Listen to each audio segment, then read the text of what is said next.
Gokhale education सोसायटीच्या Nashik road येथील बिटको महाविद्यालयात शुक्रवार दिनांक 6 डिसेंबर रोजी भारतीय राज्यघटनेचे शिल्पकार, महामानव व ज्ञानाचा अथांग महासागर डॉक्टर बाबासाहेब आंबेडकर यांच्या महापरिनिर्वाण दिनानिमित्त अभिवादन सभेचं आयोजन करण्यात आलं होतं।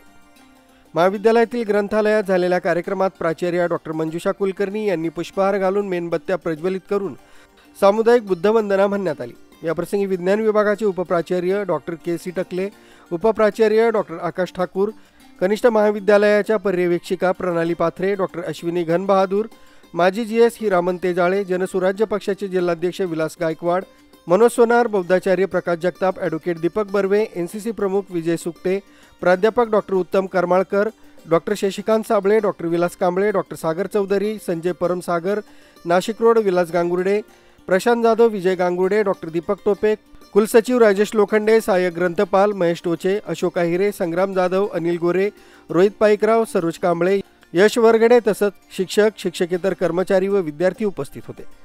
यावेळी मार्गदर्शन करताना डॉक्टर मंजुषा कुलकर्णी यांनी सांगितलं की भारतरत्न डॉक्टर बाबासाहेब आंबेडकर यांनी शिक्षणाचं महत्त्व व दृष्टी दिली।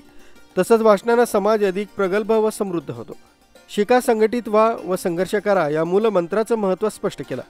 स्त्री शिक्षणासाठी ते अधिक आग्रही होते। त्यांची आवडती जागा ग्रंथालय ही होती।